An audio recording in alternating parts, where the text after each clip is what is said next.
Thank you so much, Hugo. What an absolute pleasure. I was so glad when I asked Hugo if he would be the Zoom master for this evening.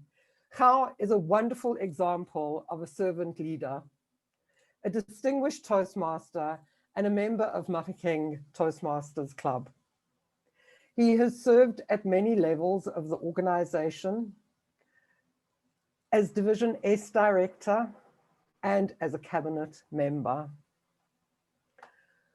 But also welcome to every one of you. It's an absolute pleasure to see you in the room. And I'm hoping that Frank is managing to go live on Facebook. But especially a very warm welcome to our leaders who've agreed to be on the panel this evening for their time and their energy. Not only this evening, but for all the years that they have served us at various levels. Leadership is an amazing journey anywhere, but here at Toastmasters, it will accelerate your career and grow your business. I'm sure you'll hear those stories from some of our panel members this evening. This is a panel discussion. I've already had quite a lot of questions from a number of people who are in the audience or who are going to be watching the recording later. So thank you to every one of those. But for those of you in the room, if you have any questions at all, we will give you the opportunity to unmute yourself and ask them. But if you would like, you can type them in the chat box. If it's a general question, just type the question. But if there's a specific panel member that you would like to talk to or like to ask the question, just type that panel member's name first. I'm sure you know all of the panel members. If not, you'll get to know them a little bit this evening. Ladies and gentlemen, I'd also like to welcome every one of you yet again, our leaders, past, present, and future. And our panel moderator, a gentleman, a man who is comfortable both in front of the camera and behind a microphone, a TV and radio anchorman, and a proud member of Carpe Diem Breakfast Toastmasters Club, as well as Bryanston Breakfast Club. Hugo hails from Zimbabwe, and he has been in this country for quite some time now. It's lovely to have you here. And Hugo, I hand over to you to take us through the rest of the evening. Nikki, thank you very much. Hello, everyone.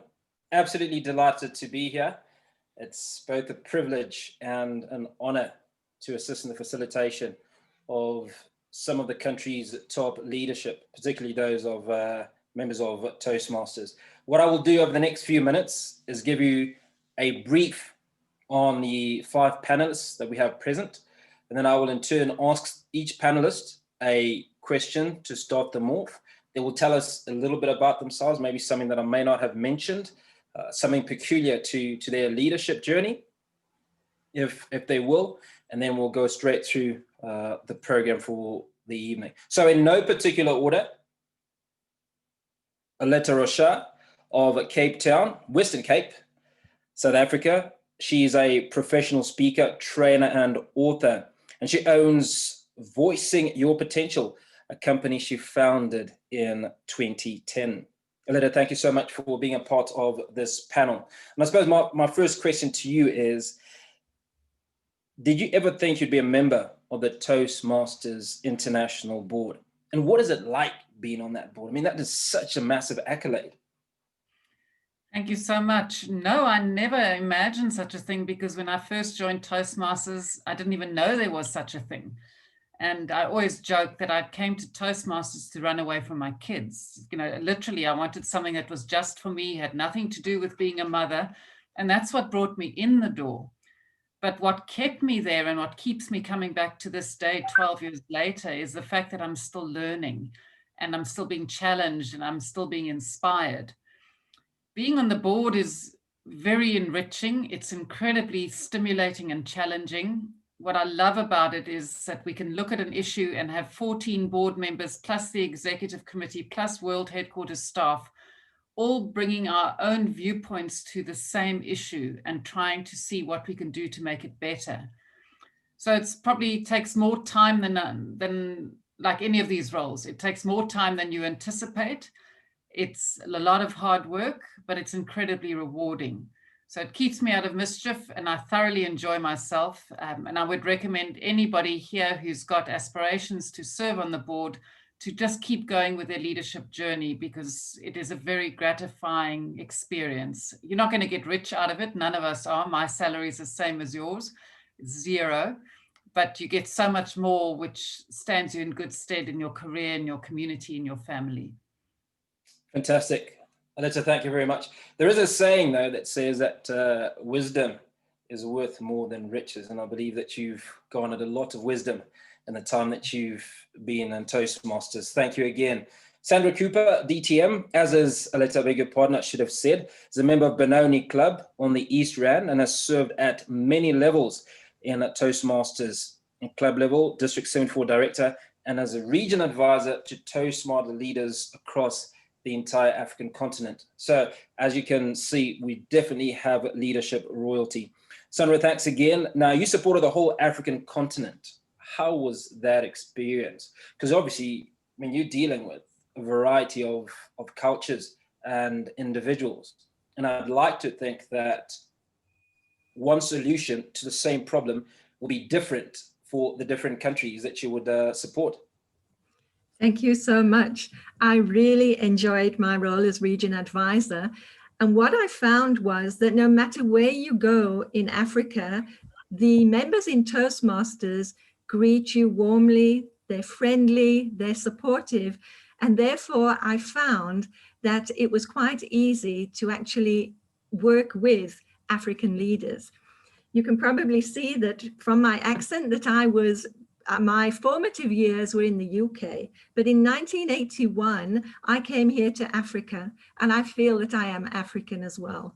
And I have learned such a lot of leadership lessons here while I have been in Africa, for example. And when I was on some of the leadership roles, you learn from different people at different levels throughout your journey. For example, a young student in Zambia, when I was a division director, I was perhaps a little bit more forceful or forward or direct than what I am now. And the student reminded me that in Africa, first of all, we greet each other and we ask about how we are.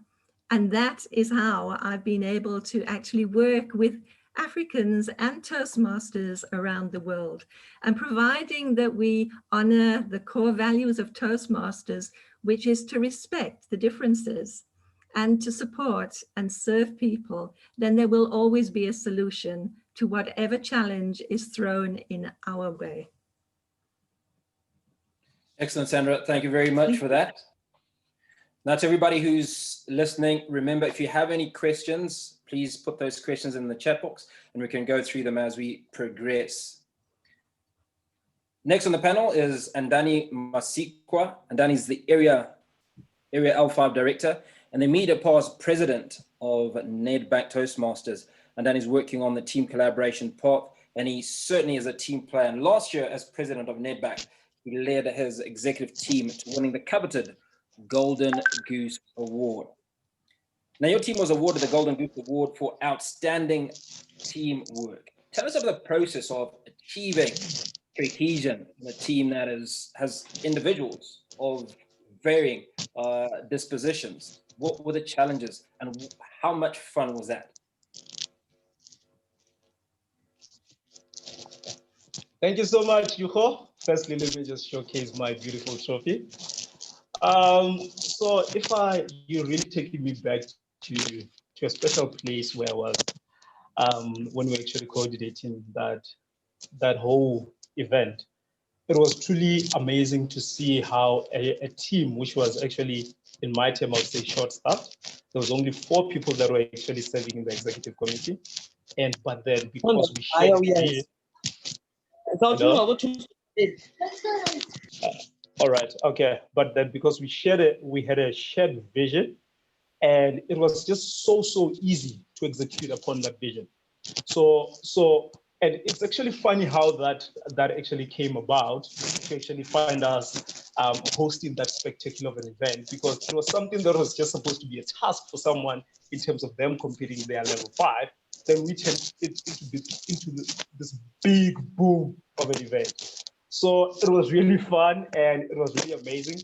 But for me, the biggest thing that I would say I learned was that, you know what, leadership is all about people. That's it. It's not about the tasks that's at hand. It's not about what you need to achieve. It's all about people. If you get people to buy into something that you're trying to achieve, then I'm telling you, those tasks will actually tick themselves off. So those were my key takeaways.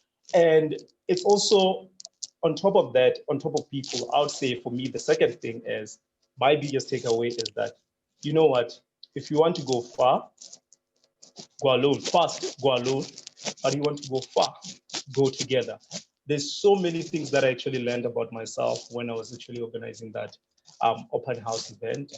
And there's so many things that, you know, you tell yourself that you know it all, but when the team comes together, it's just so beautiful. It's just so beautiful. And hence today, we still have this. So thank you so much. Andani, thank you very much. Our next leader on the panel, Yamina Mayema, who is a member of Central Centurion, Lakeside Centurion and Entrepreneurs. She's the immediate past president of Central Centurion Toastmasters. And last year, she led the club to winning the Derek Waite Award for top club in District 74. And in fact, one of the top clubs in the world. Yamina, please tell us, how did you lead your club to such amazing success? And how did that make you feel as an individual? Well, thank you, Hugo. How we made it there, it was really about what every member is in the club for. I got the vision, which was ensuring that every member achieves the reason that brought them to the club. And once I did that, Top Club was an easy target because it helped us to achieve that. And at every opportunity that I got, I sold the vision to the members. And at some point, being the Top Club was not just a vision, it was who we are as the members of Central Centurion. We worked together and ensured that each member achieves their goal. Our theme for that year was Together We Can, because we believed that together, each member of the club can achieve their goals. And together we could support each other to ensuring that at the end of the day, every member knows what they came for. Every member knew what role they needed to play in the achievement of the bigger vision of the club, which is being the top club. And along the way, we had a lot of other successes that just came as part of the hard work that we were putting in as members of Central Centurion. I have to say, I felt ecstatic, I felt accomplished, and I felt fulfilled in that, because I had achieved what I set to achieve as the club president at the time. And even better, our club gained one identity. We could identify together, and each member did not have to wonder what they needed to achieve. And that is how we ended up even ranking as one of the best clubs in the world. Yamina, thank you very much. Last but not least, on the leadership panel, man who really needs no introduction, Frank Tsuru DTM, who's a member of L'Avenir Entrepreneurs and Toastmasters, an Anglo-Francophone club. I'm delighted to say I was part of the audience that attended the launch. Now, Frank served as the District 74 Director, CEO for Toastmasters in 9 Southern African countries. He was, I repeat, the youngest person to serve in his role. Frank is also an entrepreneur and a leadership strategist. Frank, there can only be one question to start this off. How do you feel about that accolade, being the youngest person? And how did you achieve it?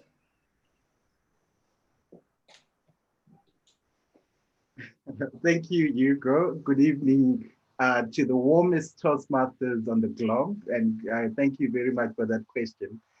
I think me being district director meant a lot of things to many people. There was a Zimbabwean element to it, there was a young element to it, and there were so many other things that my leadership meant to other people. But to answer your question specifically, for me, I took that opportunity to become the youngest district director to sort of address two things, two important things that I thought would come as a result of everything. Firstly, I believe that a lot of millennials or young people who may have aspired to become district directors or leaders in the organization one day would probably be judged on how I would perform based on the fact that if I succeed, probably more people will be more open-minded to giving opportunities to younger people to take on their leadership roles. And then there was also another element, which is probably more important. If I did not succeed in this role, that may have allowed other young people to self-judge and feel that they are not ready to take on a leadership role. So my example was very important to ensure that other young people can be given an opportunity to actually take on a leadership role. And more importantly, other young people do not self-judge and believe that they are not ready. With enough preparation and with enough support, they can be very successful as leaders. And I believe that that's something that I worked on achieving. And with the support of the people, which many people have alluded to, we were able to achieve that feat. Fantastic. Frank, thank you very much. The first question that I would like to ask our panelists of ladies, actually. So all three of you are mothers. And mothers on multiple fronts. So it's not just about the odd offspring. It's a couple or three, right? Now, I can imagine the amount of time that it takes to raise 2 or 3 children, run a household, have a full-time vacation. But where do you get the time, and how do you strike the balance to be a mother and all these other things and still be in this highly demanding Toastmasters role? Sandra, maybe we could start off with you, please. I think you're muted there. Thank you so much for that question, Hugo. And it's very relevant in today's world. Quite often we find that we are juggling so many priorities. And I was quite fortunate that when I entered Toastmasters, my children were almost grown up. So I felt that I had more time available to myself to be able to prioritize the things that needed to be done. However, my children always came first. And I think that's very important to remember, that your family is always the first priority. And then your career, because that is what brings in the money to support whatever else it is that you want to do with life. And then, of course, there's health. So during my Toastmasters journey, one of the things that I really learned how to do was to prioritize what was the most important activity, the one most important activity that needed to be done. And if you can do that, then you can clear away the distractions. And I found that that was quite an easy way. Well, not necessarily easy, but it was a way to actually balance what were the important things in your life. So I do feel that Toastmasters helps you to prioritize and to get your time management right and to plan a little bit in advance. So that's how it worked for me. Thank you, Hugo. Fantastic. Thank you very much. And same question to you, Yamina. For me, it's all about setting the right support structures. When I decided I'm going to run for president, for club president, I spoke to my husband for a week, checking in with him. Are you sure you are going to be able to stand this? Because I'm going to be quite busy for the next year. And he said, yes. And I know that he's quite supportive of my dreams, especially when they're going to be tough. So with that, I think I had a head start. Of course, my family is always number one, but I think I had him as a pillar of strength. I had a very supportive helper in the house, and I ensured that I don't have to do the things that I could easily delegate. One of my mentors is right here, Frank, has been reminding me all along. One question he would ask was, how much would you save by doing what you want to do? How much is it worth what you would spend? Is your time worth what you would spend if you delegated the task? So I would always think about that. And I thought, if I can delegate it, I don't have to do any ironing in the house. I don't need to cook unless if it's about something special. So I had to manage my things that way and get as much support as I could, not just at home, but as well at the club, trying to get a few members that I could confide in when things were getting tough. And they were also able to come through for me when I'm having a tough time. So biggest part of it is having the right support structures. Yamina, thank you very much. Quite a few things that we pick up from there. Aletta, for you, your experience? It's challenging balancing everything. I think all of us are already super busy when we take on these roles. I've learned that in every role I take on, you've got to expand your capacity and you've got to take advantage of micro chunks of time. So whether it's when you're commuting that you can be on a call or read a document. So you've got to become efficient, even if you don't have the luxury of having 2 hours to spend on something, grabbing time where you can and making sure that you're ahead of the game. For me, my best time of the day is early morning when everybody else is asleep. I'm up, and that's a time that I can dedicate to get ahead and stay ahead. But I also want to just say that sometimes your family is good for you because it forces you to step back from Toastmasters, because you can get sucked into this Toastmasters world and lose perspective. And I've learned from on my own experience and watching others, you've got to look after yourself, your health, your mental well-being. You've got to have something to give. You've got to look after your family because those relationships are so important. So you've got to put Toastmasters into the context of your life. Toastmasters cannot absolutely dominate at the expense of everything else. The added benefit for my kids is, guess who they come to when they need help with preparing any presentation? It's mom. So they're getting a benefit in any event. So I think some days it's easy, some days it's not so easy, but remember why you're here. Remember why you're doing all this, and find ways to look after yourself, look after your family, obviously look after your kids, and get the job done. Aletta, thank you very much. Frank, my question to you is around integrity. Now, being a young man who's CEO at such a young age, would suggest that the temptation to bend the rules or even requests to bend the rules would be quite bountiful. Did you ever have to deal with these? And if so, how did you? And what is your position generally around the subject matter? Hugo, that's very funny. Many people would know me as the protocol-centric Frank. I'm quite huge on rules. And I suppose it's actually a benefit from where I come from. I come from a country where we had our former First Lady get her PhD in 2 weeks. And I saw the impact of that on people who had spent so many years studying, and so many people who had sacrificed money they probably couldn't even afford to get that education and have those degrees discredited because of a lack of integrity. And so I think for me, it came a little easier because it's within my personality. I'm high on compliance. I like protocol. And so that was a bit easy for me.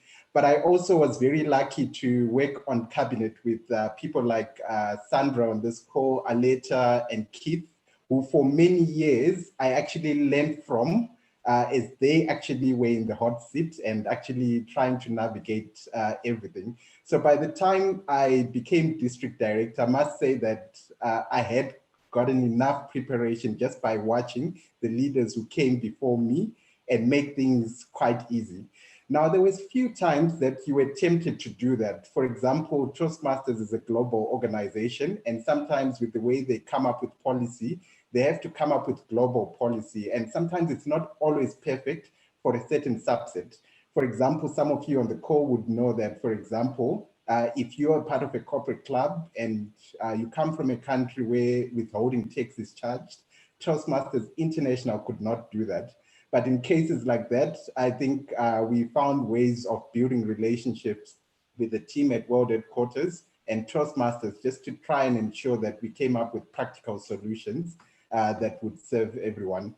But it's the Zimbabwean thing that I think really helped me grow me into a compliant person. So I'm lucky that I didn't have to worry too much about trying to bend the rules.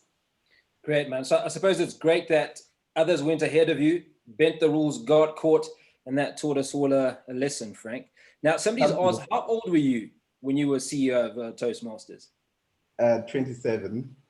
27. Okay, that's pretty young.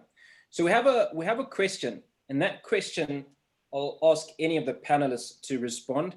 I'd like you to restrict your responses to about 60 seconds at the most, so we can fit in as many questions as possible in the remaining 20 before we wrap up and move on to the next part of the program. How do you determine if you're the right leader at the right time? In fact, is there such a thing as a right leader or right person for a particular leadership role? I'm quite happy for any of the panelists to take that. I'm happy to respond, Hugo. I'll never forget the advice that was given to me by past international president Pat Johnson. And she said, you don't need to know it all when you take on a role. You just have to be willing to put your hand up, do the work, get help, and learn, and be coachable. And you've got a whole year to figure it out. So you don't know if you're going to be the right leader. You don't know if you're going to do it right, but you're going to damn well try. And you're going to give it your all, and you'll have mentors, and that's all you need.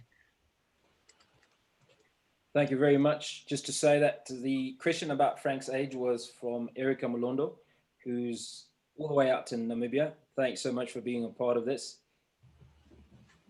The next question from Yogita Lol, and Yogita asks, she says, for all panel leaders, we noticed that our D74, District 74 teams seem to have closed the gender leadership gap. Very, very great observation. How have you been able to take this practice to your professional spaces? Okay, I'll take that one.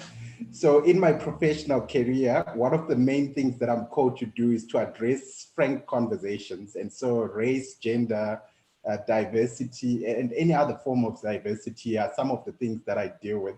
And so in my professional life, I think the example that I saw from Toastmasters and the awareness that I learned about different cultures, not only dealing with people in Southern Africa, but collaborating with teams across the world, has allowed me to give insights to the leaders I coach on how they could be more inclusive. And in fact, the coaching group I'm part of emphasizes on global leadership, and there's some material around that. But the experience or the practical backing that I use to add meat to the content that we get comes from the Toastmasters experience that I got. Thank you very much, Frank. Sandra, I know you wanted to answer, but I'm going to pose a question to you. What training has helped you to excel in your role as a leader? Thank you. Many of the trainings that we get through Toastmasters helps in different situations. I do believe that when we come across conflict and we learn how to deal with conflict in a way that we can resolve it and we can find solutions without it becoming personal, I really believe that that is very valuable training in any organization, as well as time management and how to be able to respond at a boardroom level. I believe that those are skills that we learn when we actually run a meeting. We know how to run a meeting, keep a meeting on time, and how to articulate our responses so that we get our message across as effectively and efficiently as possible.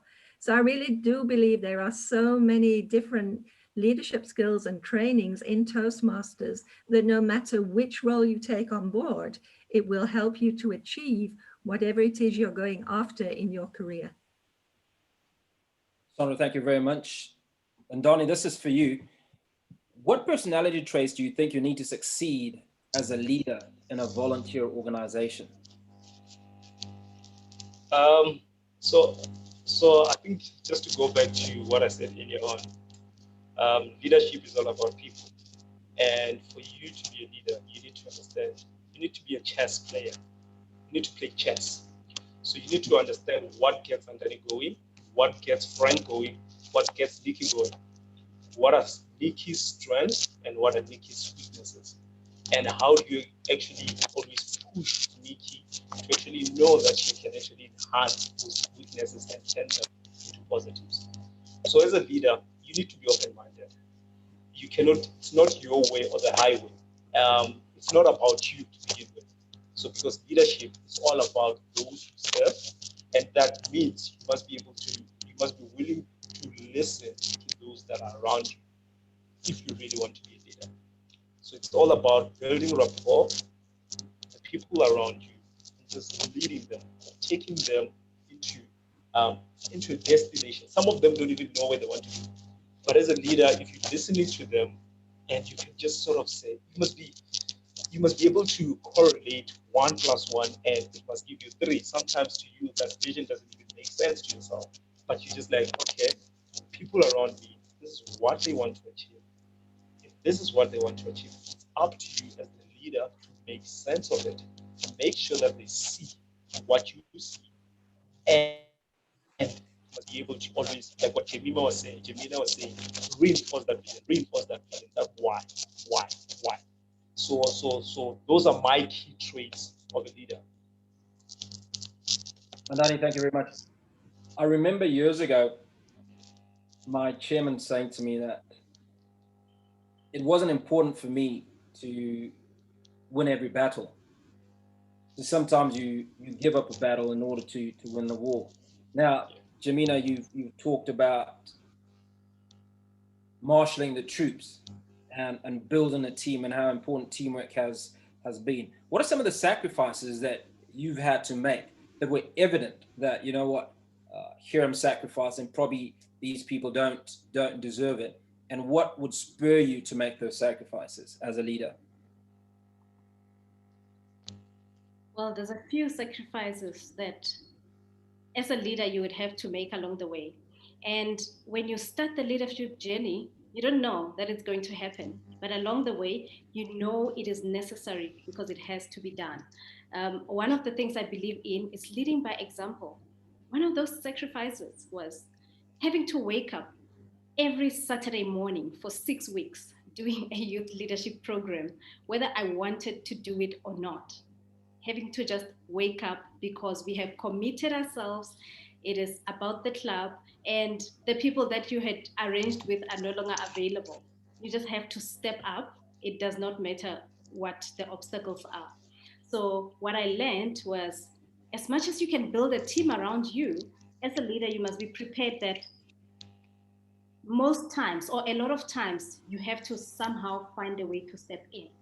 However, if your why is strong enough, I don't think there's an obstacle big enough to discourage you.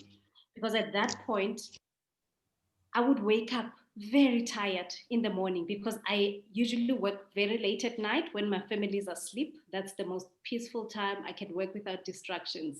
So I would sleep at 2 a.m., have to wake up by 6:30 to ensure that I'm there by 8 for the youth leadership program. So it was tough, but because I could imagine at the end of the day how it's going to be when we reach the end, when we say we are the top club, and what we have been identifying ourselves as, seeing it come to fruition, that kept me going. So as a leader, if you don't have a strong why, I don't think you will be able to stand in the gaps when things are getting tough. Thank you very much. We have a question from Andrew Tsuro. I'm not sure if he's any relation to Frank. Could be just similar names. But he says, he asks about the different competencies for the different leadership roles in the district. What are those key competencies and where can you find out more about them? Sandra, maybe you might want to answer that. Thank you. I think at club level, when you try out for a club officer role or a club leadership role, you don't necessarily have to have key competencies because you're trying this out for the first time. I recall I started out as a treasurer, and that was okay because it's in my area of competence. The next role I took was the vice president of public relations. And for me, that was a very long year because it really stretched me, but I did learn a lot in that particular year. And the whole beauty about Toastmasters is that you get a year to learn by doing, and then you move on to a different role. You allow someone else that opportunity. So at a club level, I don't believe, my personal opinion, that you need to have those competencies. You can learn them. But as you progress, I do believe into area and division and district, there are competencies that will aid you in really performing that role well. And you can find those competencies on the Toastmasters International website or the D74, District 74 website. I think Nikki might be able to post the link and you will be able to see there what exactly is required to be in one of those leadership roles. But I would encourage you to put your hand up, because when you put your hand up, your leadership journey has started. Fantastic, Sandra. Aletta, so in the last sort of half hour, we've talked about leadership and how pretty it all seems. But there are obviously a bunch of failures that people have had to contend with, right? Where people have come in, threatened to blow our socks off and failed.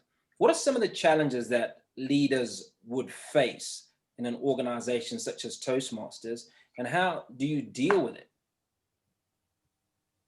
That's a fascinating question. And my attitude is always, it's not if you're going to face challenges, it's when. And in my experience, the bulk of the challenges leaders face is related to people and managing teams. As we all know in Toastmasters, you don't even always get to pick your team. And even if you did, it wouldn't be a guarantee that that team's going to be a dynamic, cohesive unit. So often the conflicts arise because there's a personality clash between members. Sometimes it's just differences of opinion, and often it's non-performance of team members. And those are all big learning curves. And as we know in Toastmasters, because we all volunteers, it's not easy just to fire someone and get rid of the problem that way. So for me personally, my learning journey has involved a lot of learning about how to manage people, how to deal with them, how to inspire them, and how to motivate them to do the right thing. Because you can't, threaten anyone that you're going to not pay them. So, you've got to have a different leadership style. And the motivating, the people-centered leadership style is the one that I find works best for me, because you've got to get a team behind you as the leader. And you cannot do that by just expecting them to obey you because you've got the badge for the year. That's not going to work. You have to learn to persuade and influence and inspire and to work as a team. So it's a brilliant learning that you take back to your career or to your family or to your community. But people will always be, in my opinion, the biggest challenge and also the biggest reward. Thank you, Aletta, very, very much for that. I have a two-part question for you, Frank. And the first is, as past chief executive, did you have to discipline anyone? Yes. And if so, please take us through that process. And the next question is asked by Howell, who says, what is more important within the context of Toastmasters? Absolutely. Winning or learning? And I think it's important for you because it comes back to something that Yamina said. And Yamina talked about having the end goal in mind. Now, I don't know this for a fact, but I'd like to think that when your Toastmasters journey started, you knew very well that you were aiming to be the youngest chief executive, or at least be chief executive at some point. So you knew what you were doing. So I suppose those two questions for you, please.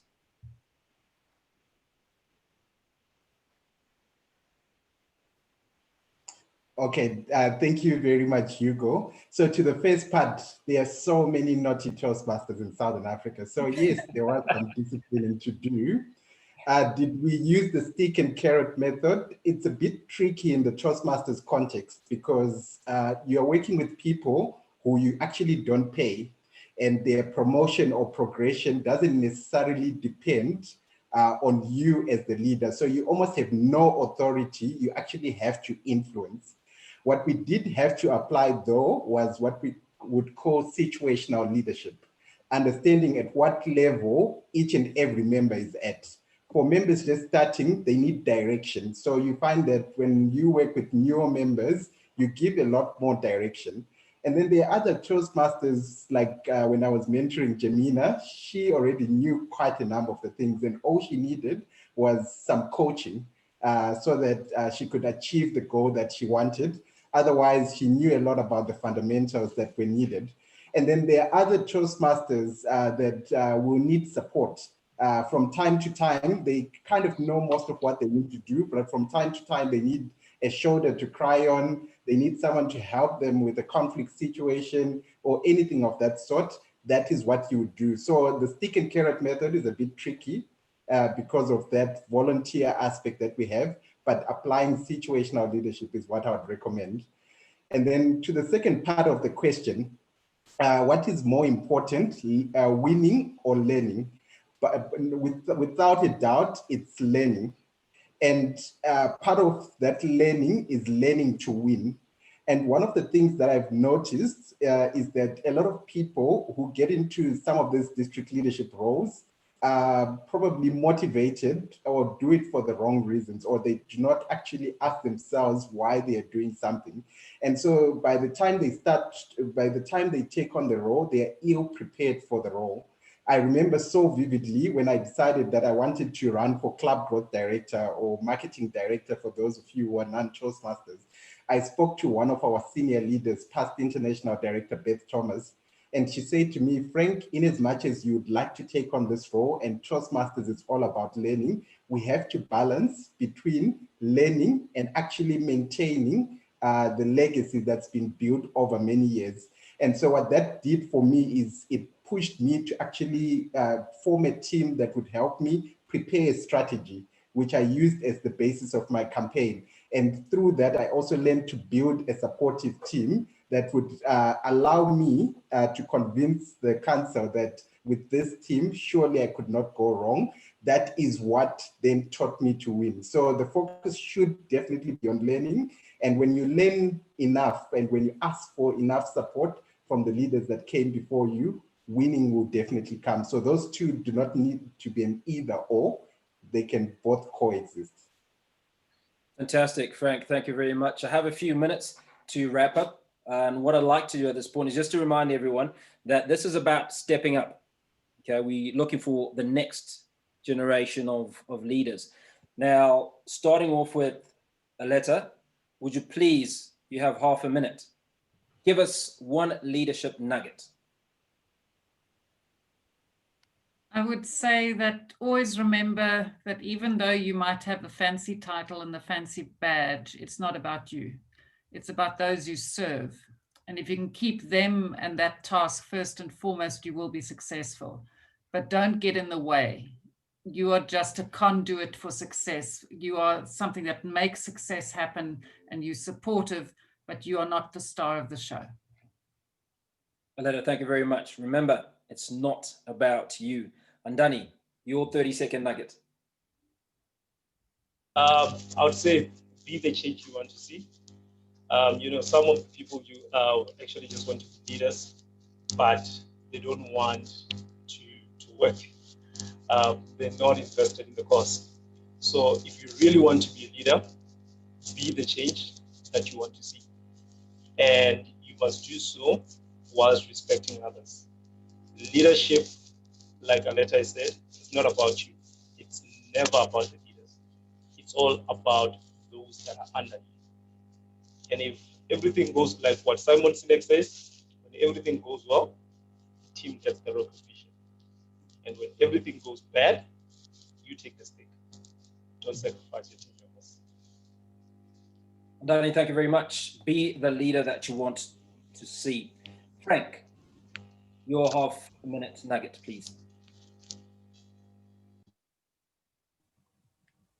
To be able to succeed as a leader, you need people around you. And the basic fundamental of building any relationship is trust. And for people to trust you, they've got to know that you care enough for whatever. So you may want to be a district leader to achieve your Distinguished Toastmaster Award. That's fair and fine. But what are you going to do in exchange for that? Do you care about us? And I think that care is what I would use as my wisdom. You need to care for people to build that trust that will bring the performance. Integrity and vulnerability. Frank, thank you very much. Yamina, in 30 seconds. For me, leadership is service. If you lose yourself enough in the service of others, you are bound to find yourself. And the more you serve is the more you discover yourself. So give it your best. And if you give enough good, it is bound to come back to you. Thank you very much. Servitude wins the day. Sandra, lost, but by no means least, in 30 seconds. Thank you so much, Hugo. For me, leadership is about finding your inner leader, and there is a leader within you. And every person has a different leadership style. So whichever role that you are going into, apply your personality. You don't have to copy anyone that went before you or anyone that is going to go ahead of you. Be yourself, be authentic, care about the people around you and set them up for success. And success will surely be yours as you lead the way. Thank you. I like that. Set them up for success. Absolute servant leadership. Before I hand over to Nikki, just a few nuggets that I picked up that I think are critical to leadership. Commitment. What is your why? Why are you doing this? What is the end goal that you have in mind? And I think that will make a huge difference to your success as a leader. Still learning, Aletta said earlier on. So despite the amount of time or the number of years that she's spent in Toastmasters, she is still learning. The one thing that I pick up from that is humility. As long as you think you know it all, you probably don't. And no one is going to come to you and say, you know what, I think you've made a mistake there. So humility is absolutely critical. African leadership, said Sandra. So leadership and expectation will vary from country to country, from culture to culture. So I think you need to be open-minded about how you deal with different people and be accepting of different people from different places. Themes, together we can support each other. I think when you have a theme or you have a common goal, it's easier for everybody to achieve because people are not pulling in different directions. In fact, if they are, and you have that common goal, it allows everybody to start towing the line, so to speak. Family first.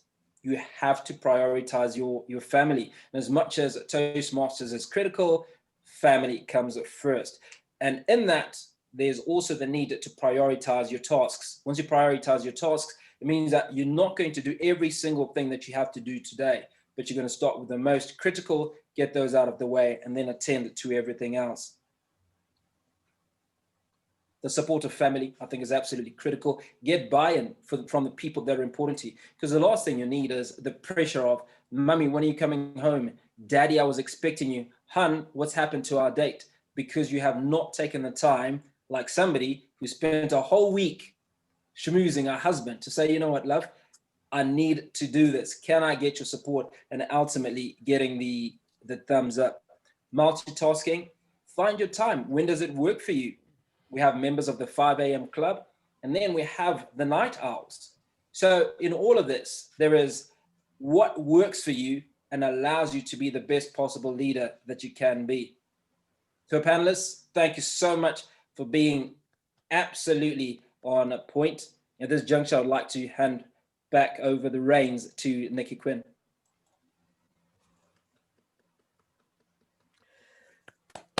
Thank you so much. once again to all the panelists and to Hugo. It's an absolute pleasure to be here with you.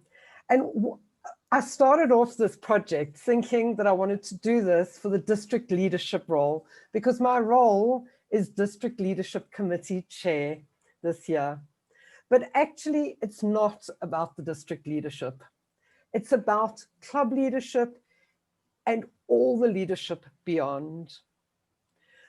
Toastmasters is where leaders are made, and it is truly where leaders are made. But it starts at a club level. There are fantastic opportunities in your club. Speak to your president, speak to your immediate past president. You, the members, are who we serve. Then there's area director positions, division directors, and cabinet members. All of these positions offer huge opportunities. In addition to that, every single division or area has a council, and there are normally people serving on that council too. We have district coordinators. There's probably around 30 of them. Each of the leaders in the cabinet have a team, some of them as big as 10 members.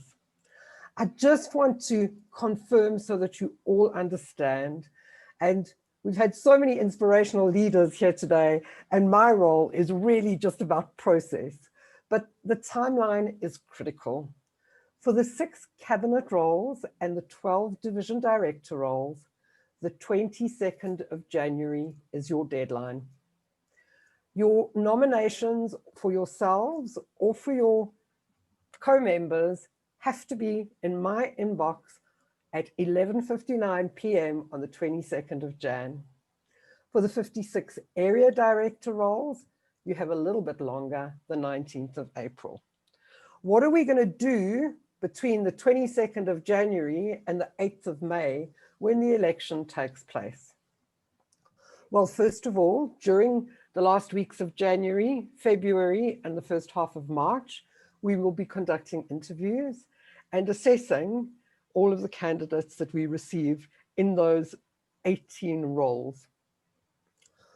We will then vote, and on the 27th of March, the nominated candidates will be submitted to Meryl Jobber, District Director, who is currently on this call. She'll have a little time to review them, and then on the 10th of April, you, every single member in District 74, and the thousands of other members in District 74 will find out who those nominated candidates are. Then on the 8th of May, we will have the election. The 19th of April, the area directors, those roles are not elected, those are appointed. I want to be, unfortunately, this is a place where Frank is also very good, and I'm also very, very compliant and very protocol driven. We have a set of governing documents, and it's really important that you understand that whilst nominations can come from the floor, a candidate for district director, program quality, club growth, and division director, they must have been through the district leadership committee evaluation process. So it's critically important that you submit those applications by the 22nd of January. Don't worry, I'll send you all a reminder beforehand. If any of you have any questions, this is the group of leaders who are serving on the District Leadership Committee. Many of them are past area directors, past division directors, and past district governors. Many of them are distinguished Toastmasters, but there's also many who are newish Toastmasters. The group is extremely diverse, purposefully so. If you'd like to chat to any of them, each division has got one representative. So anybody on this call who's in Division A can chat to Vui. Anybody in Division E can chat to Anli. But if you'd like to chat to any other member of the leadership committee, please feel free to do so. I have also put in the chat box, I have put my email address, which is very simply DLC, which stands for District Leadership Chair, at Toastmasters74, the numbers.org, and my telephone number if anybody would like to contact me to chat about it. In addition to that, you will all have received by the stage of the game 2 emails from me. Every member of District 74 has been sent this email, and it's got all these links.